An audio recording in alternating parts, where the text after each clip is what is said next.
So this tutorial, it's about the second session of the sets of Gita tutorial PowerPoint presentations. Here, the title of this presentation is The Body and Soul. If the soul exists, what's the difference between a spirit and matter? Prabhupada called this the ABC. So here, you as a teacher or a facilitator, you are teaching your attendees, your participants, how to understand the very basics of a spiritual life. It's a very crucial presentation because now is the time to hook your attendees. Now your audience, after the first session, are more interested, and this is a time where we have to show that we know what we're talking about. We know about Bhagavad-gita as it is. So it is a very important presentation, and I will give you some tips of how to succeed in attracting your participants in developing their interest in the Bhagavad-gita. What we're going to see next, it's a preview of the Gita Program tutorials.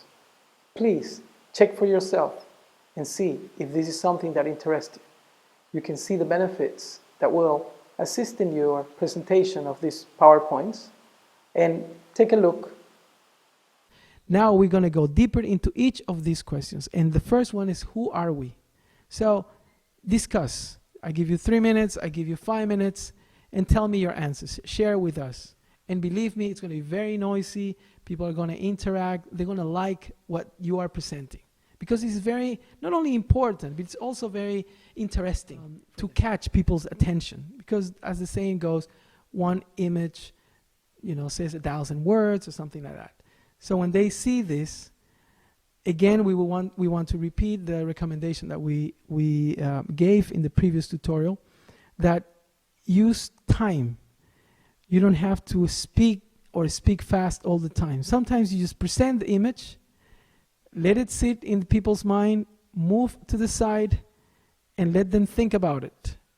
Do they agree? Do they disagree? What do you think of these images? Use the slides in the best way you can. Where do we come from? Who are we? What is beyond my perception?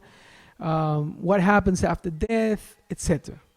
But now, from this presentation, we start giving answers from the Vedic point of view. These presentations are designed so you can include those examples, those analogies, those even jokes or reference or stories, anecdotes that you feel more comfortable with, that they resonate with you.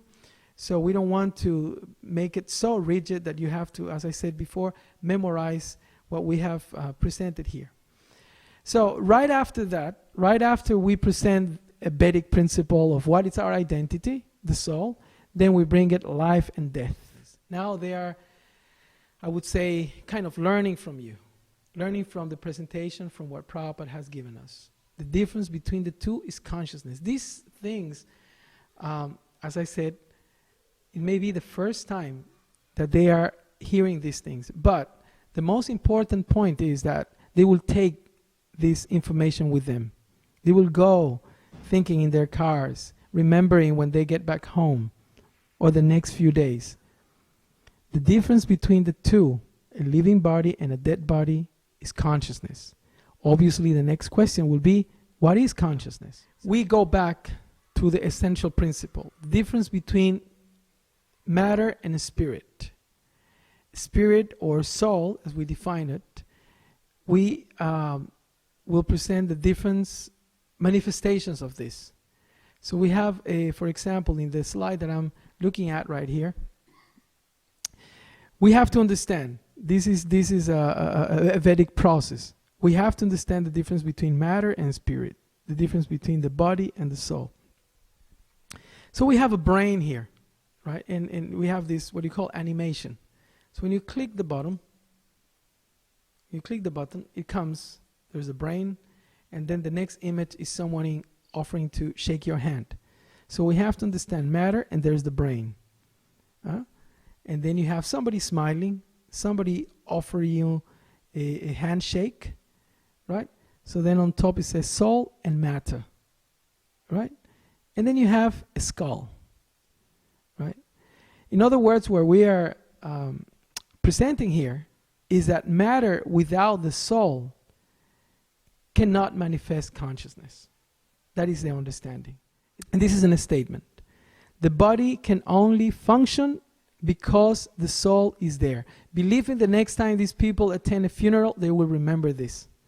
So it's very important because most people attend funerals at some point or another. We have the gross physical body, we have the subtle body, and we have the self within that bodily frame. This is the time to get them to buy the idea of the Bhagavad-gita as it is. Because by now they will be thinking, this person knows what he's talking about. Right? So this is the time session. If you presented the first one in a very open, not invasive, not intrusive way, the second one more technical but very interesting, and believe me, by the third one, people are very diligently taking notes, recording what you're saying in their phones or different devices, putting recorders next to you. That's our experience. So it's how you introduce the concept, how you develop the concept, and how you involve them. You know, at this point, they know they're going to sit in your session and they're going to think about it. They're going to get some answers. They're going to be allowed to share some things, and they're going to learn more. Basically, they're going to meet their expectations, because when they came day one, before the first session started, they didn't know all these things, or they didn't know these things in detail. So what do you think? Did you like it?